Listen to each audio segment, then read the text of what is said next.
Tell us who you are and what do you do? So I'm from New York. I'm 17 right now. As Jack mentioned, I run EpicLaunch.com, which is a pretty popular blog for. We're aiming for young entrepreneurs. We have a team of writers now who contribute to Epic Launch on a regular basis. And other than that, I'm working on other projects at the same time, and that's pretty much it. Tell us how you got started in this whole internet business stuff. So at the age of 14, my grandfather gave me some camera equipment to sell, and I sold it on eBay, and I made a pretty good amount from it since he gave me a commission. So I decided to take it a step further and sell other people's stuff. And I started selling my friend's stuff, my family's things and everything. And I was promoting it on Craigslist, and I got business cards and flyers and everything.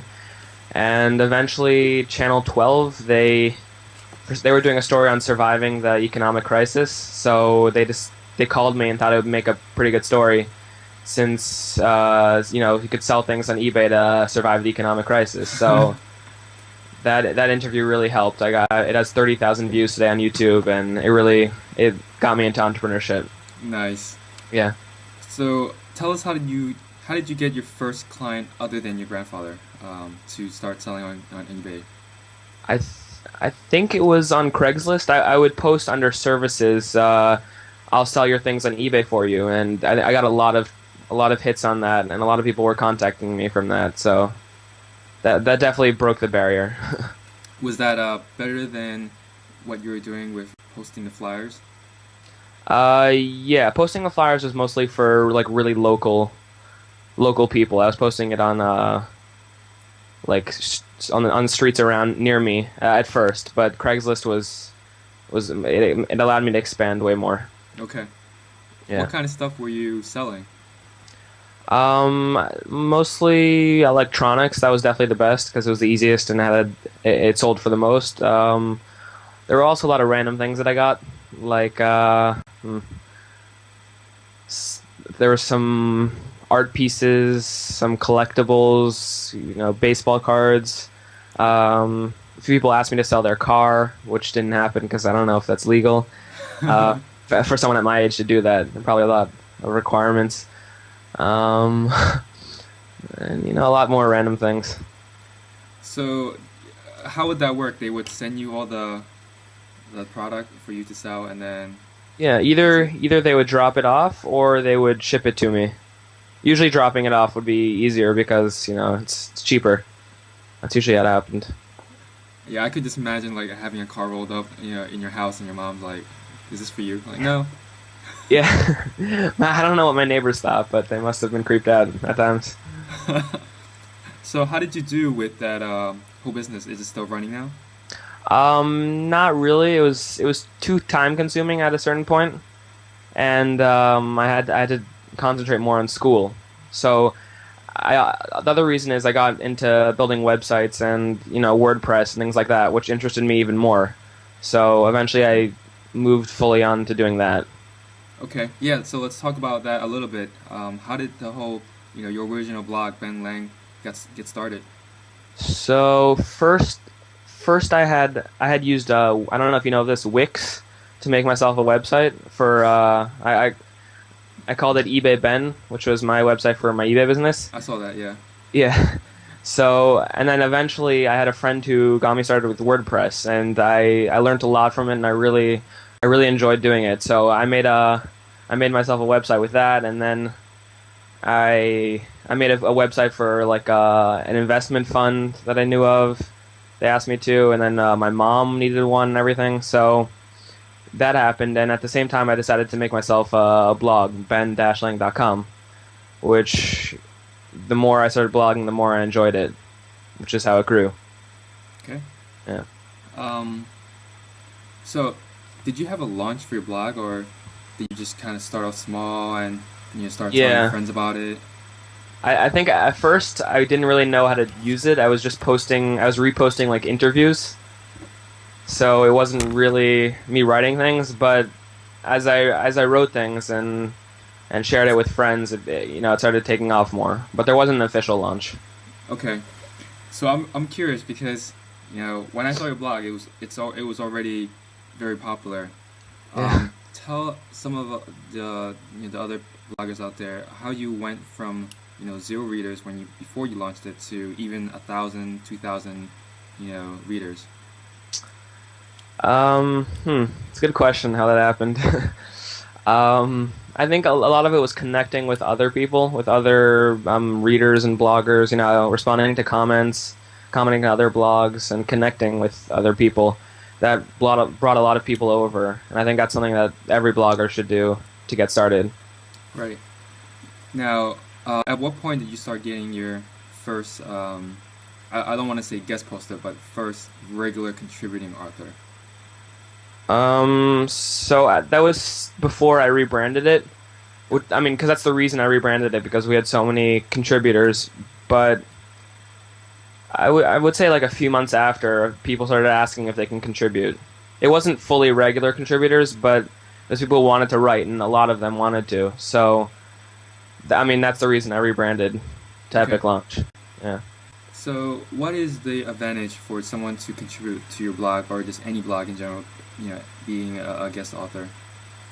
I mean, it's a great way to connect with the blogs community, to network with them, and obviously to spread your links or your bio, your brand to other people. Have you done any of that yourself? I wish I had, but I haven't had enough time because school and taking care of other businesses and stuff that I'm running. I really wish so.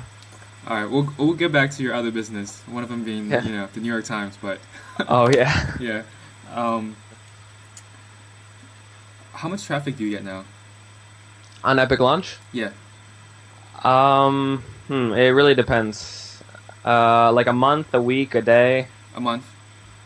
Month, about 15,000 visits. It grows. It's growing though. It's not huge, but it's growing. What are you doing to further your brand? EpicLaunch? Yeah. Well, let's see. I mean, I do as much as I can through social media. I work as much as I can on our Facebook page and everything. Other than that, I don't have that much time to work on so much. Nice. So let's come back to that a little bit. But so, how does your parents think about you being an entrepreneur? I think they're pretty good with it. I mean, my dad, he's also started a few companies, and he's really helped me a lot over time. Like whenever I have a question or I need advice, he's there for me because he has a lot of experience. So, what kind of advice do you go to him for? If I have a technical question or if I'm thinking of a new business idea, I needed some advice or feedback on it, he's usually the guy to go to. Okay. Yeah. So, are you able to keep up with your classes? Yeah. I'm not online that much, and I try to control it because if I could, I would be online more. Yeah. But yeah, I know school's more important at this point, but hopefully I'll be done soon. Yeah. I read in an interview that you did that someone asked you what was the most effective way to generate traffic, and for you, you said stumble upon. Can you sort of elaborate Yeah. on how you got started with doing that and how well that translates to traffic? I mean, the thing with Stumble Upon is it brings you like huge amounts of traffic, but it's not like good traffic because the traffic, it has a huge bounce rate, meaning that they'll leave your site right after they see it, or they'll leave very quickly. It's not people usually they won't subscribe or they won't come back, but it could bring huge amounts of traffic if you write if you write the correct way, meaning like list posts or posts that tend to go viral are posts that'll usually do really well on Stumble Upon.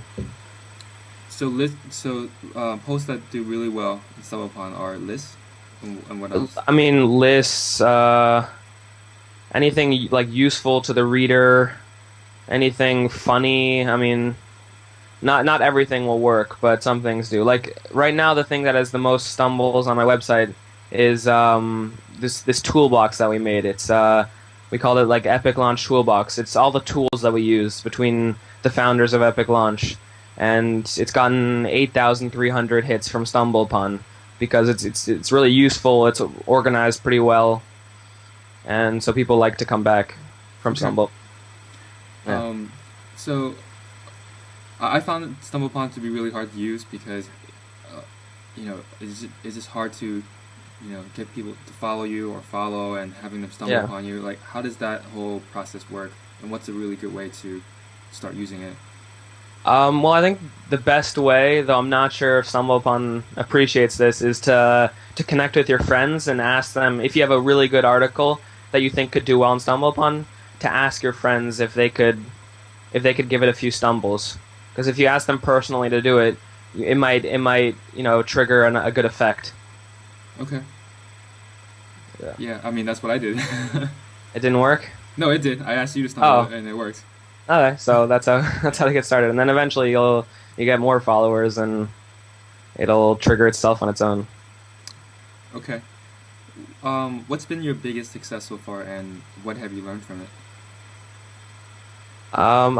I mean, I think it's my eBay business still, just because of the interview on TV, and it was also generating like a lot of profit. But right now, hopefully, my other projects will eventually succeed way more. Okay. Yeah. What have you learned from that experience? I mean, I learned a lot of things. I learned how to advertise my business. I learned how to deal with clients. I learned how to deal with stress. A lot of things stressed me out in that business. I learned things related to e-commerce, all kinds of things. This is something I'm curious about. What was the weirdest thing? Well, okay, besides maybe the car may have been the weirdest thing, but the weirdest thing you actually did sell.